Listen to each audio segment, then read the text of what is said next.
मालकिन जी, अब मैं घर चलती हूँ। बहुत टाइम हो गया है। खाना बनाकर मैंने फ्रिज में रख दिया है। साहब आए तो गरम कर लीजिएगा। ठीक है रानो, सुबह कुछ मेरे मेहमान आएंगे। तुम टाइम से आ जाना, क्योंकि काम जल्दी होना चाहिए। मेहमान बहुत खास हैं। जी मालकिन, आप फिक्र ना करें, मैं सुबह टाइम से पहुँच जाऊँगी और अपनी बेटी को भी साथ ले आऊँगी। अगली सुबह रानो ने जल्दी जल्दी घर का काम किया और अपनी बेटी लाडली को साथ लेकर चल पड़ी। रानो ने जल्दी जल्दी सफाई का काम शुरू किया। उसने बहुत अच्छा काम कर लिया था। उधर रानो की बेटी को काम करता देखकर मालकिन तो बहुत खुश थी। उसे लाडली गुड़िया बहुत पसंद आई। उसने सोचा रानो से बात करूंगी। मालकिन जी, आपका घर का सारा काम हो चुका है। मेहमान कब तक आएंगे? आप हमें बता दीजिए कि हम चले जाएं या इधर ही रुके।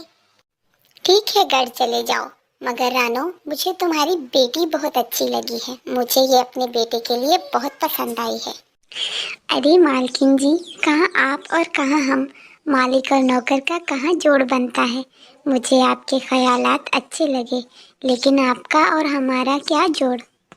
अरे पगली रानो, मैं ऐसी बातों को नहीं मानती। ये अमीर और गरीब क्या होता है, मैं ऐसा नहीं सोचती।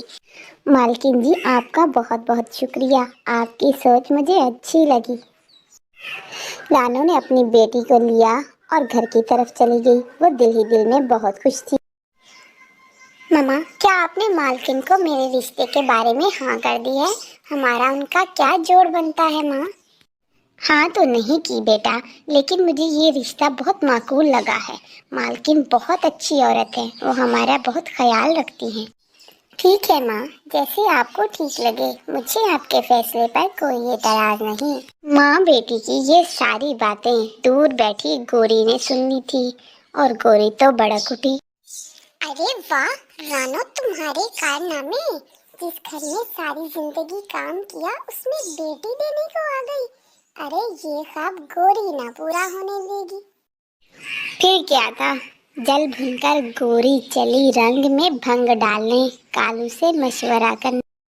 अरे कालू, तुम तो सारा दिन नशेइयों की तरह यहाँ बैठे पानी पीते रहो। तुम्हें पता है उधर रानो अपनी बेटी का रिश्ता अपनी मालकिन के यहाँ कर रही है। अरे गोरी, जरूर तुम्हें कोई गलतफहमी हो गई है। अरे कोई गलतफहमी नहीं हुई, अपने कानों से सुनकर आकर ही हूँ। रानो और उसकी बेटी की बातें माँ बेटी की फुल प्लानिंग है। अच्छा, तो ऐसी बात है। फिर क्या सोचा तुमने, क्या करना है? अरे करना क्या है, ये रिश्ता तो मैं कभी ना होने दूं। रानो की बेटी और उस मालकन के घर जाए, गोरी के होते ऐसा तो नहीं हो सकता। हाँ हाँ हाँ, सही है। फिर जाओ तुम मालकिन के पास और उससे बात करो। गोरी और कालू पूरे जंगल में फसादी मशहूर थे और अब गोरी चलती थी फसाद फैलाने।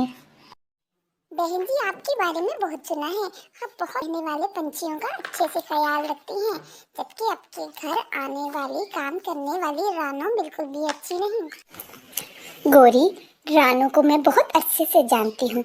तुम्हारे बारे में तो मशहूर है कि तुम इधर उधर की बातें गलत फैलाती हो। ऐसा करना छोड़ दो गोरी। आपको किसी ने गलत इत्तला दी है बहन जी। मैं बिल्कुल भी ऐसी नहीं हूँ।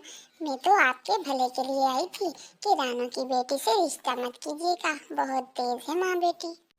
4 साल हो गए रानो को मेरे घर पे काम करते। बहुत सालों से जानती हूँ मैं। वो बहुत ही अच्छी चिड़िया है। गोरी, भागो यहाँ से, वरना पिटाई कर। अरे अरे, मैं तो आपके भले के लिए आई थी, ताकि आपको बताऊंगी ऐसा करना बिल्कुल ठीक नहीं है।